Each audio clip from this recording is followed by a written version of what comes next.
নমস্কার সবাইকে সবাইকে স্বাগত জানাই আমার চ্যানেলে। আপনারা সবাই কেমন আছেন? আশা করছি আপনারা সবাই ভালোই আছেন। আমি সুমি, সবাইকে স্বাগত জানাচ্ছি আমার চ্যানেলে। ফ্রেন্ড, আজকে আমি আপনাদের সাথে শেয়ার করব নিরামিষ দিনের একটা রেসিপি। এই রেসিপিটা করার জন্য প্রথমে আমি কড়াই নিয়েছি। কড়াইয়ের মধ্যে নিয়ে নিলাম মুগ ডাল। মুগ ডালগুলোকে ভালো করে একটু ভেজে নেব। মুগ ডালগুলোকে একদম গ্যাসের ফ্লেমটাকে লো টু মিডিয়াম রেখে মুগ ডালটাকে ভেজে নেব। মুগ ডালটাকে খেয়াল রাখবেন যাতে খুব বেশি ভাজা না হয়ে যায়। মুগ ডাল কিন্তু বেশি ভাজা হয়ে গেলে মুগ ডাল সিদ্ধ হতে চায় না। এবার যে মুগ ডালটাকে ভালো করে একটু ভেজে নিচ্ছি গ্যাসের ফ্লেমটাকে লো টু মিডিয়াম রেখে। মুগ ডালগুলো আমার ভাজা হয়ে গেছে। দেখুন মুগ ডালগুলো কিন্তু কালার চেঞ্জ হয়ে গেছে। এবার এটাকে একটা পাত্রের মধ্যে ঢেলে নিচ্ছি। পাত্রের মধ্যে ঢেলে মুগ ডালগুলোকে ভালো করে, এবার যেহেতু মুগ ডালটা প্রথমে ধুইনি, এবার মুগ ডালটাকে ধুয়ে একটু জলের মধ্যে ভিজিয়ে রেখে দেবো। এবার কড়াইয়ের মধ্যে নিয়ে নিচ্ছি পরিমাণ মতন সরষের তেল। রান্নাটা সরষের তেলেই করবেন। এবার এর মধ্যে অ্যাড করে দেবো ডুমো ডুমো করে কেটে রাখা আলুগুলো। ডুমো ডুমো করে কেটে রাখা আলুগুলোকে দিয়ে, আর তার সাথে পরিমাণ মতন লবণ দিয়ে আলুগুলোকে ভালো করে ভেজে নেব।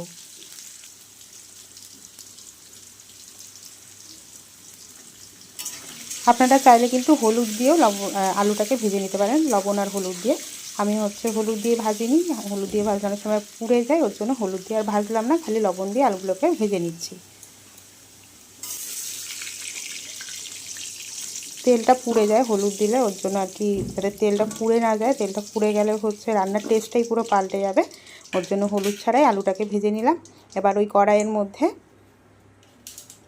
আমি আবার তেল দিয়ে অল্প তেলের মধ্যে পটলটাকে ভেজে নেব। পটলটা কিন্তু বেশি তেলে ভাজবো না, কারণ বেশি তেলে ভাজলে রান্নার টেস্টটা ডিপ ফ্রাই হবে ঠিকই, কিন্তু তেলটা ওয়েস্ট হবে। ওর জন্য আমি অল্প তেলের মধ্যে পটলগুলোকে ভেজে নিচ্ছি।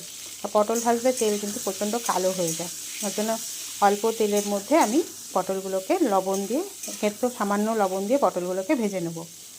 আর এদিকে পটলটা আমার ভাজা হতে থাক, ততক্ষণে আমি একটা মশলা তৈরি করে নিই। আমি এদিকে একটা মিক্সির মধ্যে দিয়ে দিচ্ছি টমেটো, তার সাথে দিলাম 4টে মতন কাজু ভেজানো, আর তার সাথে দিয়ে দিচ্ছি 1 টেবিল স্পুন মতন টক দই দিয়ে এটা একটা ফাইন পেস্ট তৈরি করে নেবো। আমি এর সাথে, আপনারা একসাথে কিন্তু আদা আর কাঁচা লঙ্কাটাও বেটে নেবেন। আমার যেহেতু আদা আর কাঁচা লঙ্কাটা আলাদা করে বাটা থাকে বলে আমি ওর জন্য একসাথে মিক্সিতে বাটিনি। এবার পটলগুলোকে আমি হালকা লাল লাল করে ভেজে নেব। আর সাথে দিয়ে দিলাম পরিমাণ মতন লবণ।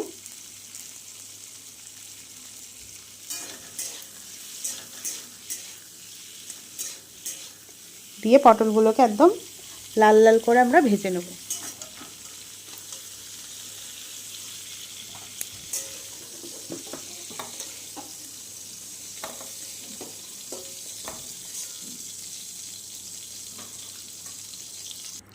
আর পটলগুলো আমার ভাজা হয়ে গেছে। এবারে কড়াই থেকে তেলটাকে সরিয়ে নিয়েছি। পটল ভাজার তেলটা অনেকটা কালো থাকে, ওর জন্য তেলটা দিলাম না। এবার কড়াইতে আবার দিয়ে দিলাম তেল, তার সাথে দিয়ে দিচ্ছি শুকনো লঙ্কা আর গোটা জিরে ফোড়ন, আর তার সাথে দিয়ে দিলাম তেজপাতা।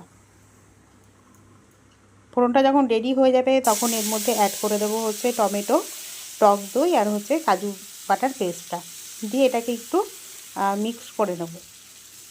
আপনারা কিন্তু এর সাথে আদা আর কাঁচা লঙ্কা বাটাটাও একেবারে দিয়ে দিতে পারেন। আমার যেহেতু আলাদা করে বাটা রয়েছে, আমি ওর জন্য এটাকে একটু পরে অ্যাড করছি।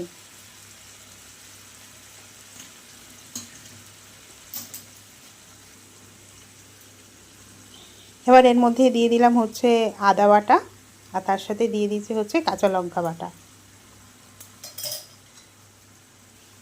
দিয়ে মশলাগুলোকে ভালো করে কষাবো। মশলাগুলোকে ততক্ষণ কষাবো যতক্ষণ না মশলাগুলোর থেকে তেল ছেড়ে যাচ্ছে। আর এটাকে কিন্তু একটু গ্যাসের ফ্লেমটাকে মিডিয়াম টু লো রেখেই রান্নাটাকে করতে হবে। কাজু যেহেতু দেওয়া রয়েছে, এটাকে কিন্তু কন্টিনিউয়াসলি নাড়তে হবে, না হলে কাজু দেওয়া থাকলে যে কোনো গ্রেভিতে সেটা কিন্তু তলাটা চট করে লেগে যায়। ওর জন্য এটাকে কন্টিনিউয়াসলি নাড়তে হবে। এবার দেখুন ওটা আমার ভাজা হয়ে গেছে, থেকে তেল ছেড়ে দিয়েছে। এবার এর মধ্যে আমি অ্যাড করে দিলাম হলুদের গুঁড়ো, কাশ্মীরি লঙ্কার গুঁড়ো, আর তার সাথে দিয়ে দেব জিরের গুঁড়ো, আর তার সাথে দিয়ে দিচ্ছি নিরামিষ তরকারি যেহেতু, তার সাথে এর মধ্যে দিয়ে দিলাম চিনি। চিনিটা পরে দিলেও হতো, কিন্তু এখন দিলাম। চিনিটা এখন দিলে একটু কালারটা আরও ভালো আসবে, ওর জন্য চিনিটা অ্যাড করে দিলাম। আর তার সাথে দিয়ে দিচ্ছি হচ্ছে পরিমাণ মতন লবণ। লবণটা বুঝে দিতে হবে, যেহেতু আলু ভাজার সময় লবণ দিয়েছি, পটল ভাজার সময় লবণ দিয়েছি, ওর জন্য লবণটা একটু বুঝে দিয়ে মশলাটাকে আবার ভালো করে কষাতে হবে। মশলাটা আবার বলছি মানে একটু সময় নিয়ে কষাতে হবে। গ্যাসের ফ্লেমটাকে কিন্তু লো রেখে দিয়ে, যাতে হচ্ছে তলাটা লেগে না যায়। এবার মশলাটা আমার কষানো হয়ে গেছে, আরও যাতে ভালো করে মশলাটা কষানো হয়ে যায়, আমি এর মধ্যে আবার একটু সামান্য জল দিয়ে মশলাটাকে একটু ভালো করে কষিয়ে নিচ্ছি। মশলা যত ভালো করে কষানো হবে, ততই রান্নার টেস্ট কিন্তু তত ভালো হবে। আর কন্টিনিউয়াসলি এটাকে একটু নাড়তেই হবে। বা মশলাটা আমার কষানো হয়ে গেছে, বুঝবো করে থেকে তেল ছেড়ে এসেছে। এবার এর মধ্যে অ্যাড করে দেবো হচ্ছে ভেজে রাখা আলুগুলো। ভেজে রাখা আলুগুলোকে দিয়ে এটাকে হচ্ছে একটু ভালো করে কষিয়ে নেব মশলার সাথে। আগে হচ্ছে আলুটাকে অ্যাড করে দেবো মশলার সাথে। কিছুক্ষণ কষানোর পরে মশলা থেকে দেখুন পুরো তেল ছেড়ে এসছে। এবার এর মধ্যে দিয়ে দিলাম হচ্ছে আমি জল। গরম জল হচ্ছে রান্নাটাতে দেওয়ার চেষ্টা করবেন, যে কোনো রান্নাতে গরম জল দেওয়াই ভালো। তার জন্য বলছি গরম জল সবসময় রান্নাতে একটু গরম জল দেওয়ার চেষ্টা করবেন, তাহলে হচ্ছে রান্নার টেস্টটাও ভালো হয় আর রান্নার প্রসেসটাও একদম ঠিকঠাক থাকে। এবার ঝোলটা আমার ফুটে উঠেছে। এবার আমি এর মধ্যে অ্যাড করে দেব পটলগুলো।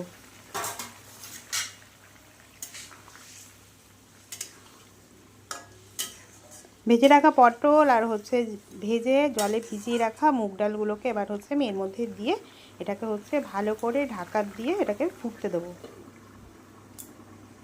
যেহেতু এই সবজিগুলো সব ভাজা করাই ছিল, এবার বেশিক্ষণ লাগবে না, তো সবজিগুলোকে হচ্ছে জলের সাথে একটু ঝোলের সাথে ভালো করে ফুটতে দেবো, যাতে হচ্ছে মুগ ডালটা ভালো করে নরম হয়ে যায়। মুগ ডালটাকে কিন্তু একদম গলিয়ে ফেলবো না, মুগ ডালগুলো কিন্তু গোটা গোটাই থাকবে, তাহলে কিন্তু রান্নাটার টেস্টটা আর কি আলাদা রকম আসবে। খাওয়ার সময় মুগ ডালটা যদি মুখে পড়ে, তার টেস্টটা কিন্তু একটু আলাদাই আসে। ওর জন্য মুগ ডালটাকে কিন্তু একদম গলিয়ে ফেলবো না। এবার গ্রেভিটা হচ্ছে যে যেরকম পছন্দ সেরকম রাখবেন। আমি হচ্ছে একটু শুকনো শুকনো মতন করেছি। এই রেসিপিটা কিন্তু ভাত, রুটি, পরোটা সব কিছুর সাথেই দারুণ লাগবে। আর ফ্রেন্ড, সবাইকে বলবো আমার চ্যানেলটা কেউ যদি নতুন ভিজিট করে থাকেন, প্লিজ চ্যানেলটাকে যদি কেউ ফেসবুক থেকে দেখে থাকেন, পেজটাকে ফলো করে দেবেন। ইউটিউব থেকে দেখলে চ্যানেলটাকে সাবস্ক্রাইব করে দিয়ে পাশে থাকা বেল আইকনটাকে প্রেস করে দেবেন। আর পুরনো বন্ধুদেরকেও অনেক অনেক ভালোবাসা, যারা এতক্ষণ ধরে ধৈর্য ধরে আমার রেসিপিটাকে দেখছো, তাদের সবাইকেই আমার আন্তরিক ভালোবাসা। নতুনদেরকে হচ্ছে স্বাগত জানাই আমার চ্যানেলে। এবার ঝোলটা হচ্ছে শুকিয়ে এসছে। এবার আমি এর মধ্যে নামানোর আগে, যেহেতু নিরামিষ তরকারি, এবার এর মধ্যে একটু হচ্ছে ঘি দিয়ে দেবো। ঘিটা অপশানাল, কিন্তু ঘিটা দিলে এর হচ্ছে গন্ধটা বা টেস্টটা আরও ভালো হয়। ওর জন্য আমি নামানোর আগে ঘি আর হচ্ছে হোমমেড গরম মশলা দিয়ে দিলাম। ঘি আর গরম মশলা দিয়ে এটাকে হচ্ছে মিক্সড করে ঢাকা দিয়ে রাখবো কিছুক্ষণের জন্য। সবজিটাকে হচ্ছে রেস্টে রেখে দেবো 5-10 মিনিটের মতন। তারপরেই হচ্ছে এটাকে সার্ভ করব। তাহলেই রেডি হয়ে যাবে আমাদের পটল, আলু আর হচ্ছে মুগ ডাল দিয়ে একটা নিরামিষ সুন্দর রেসিপি।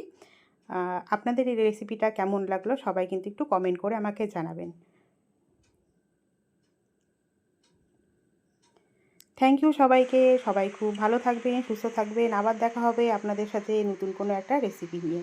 টাটা সবাইকে।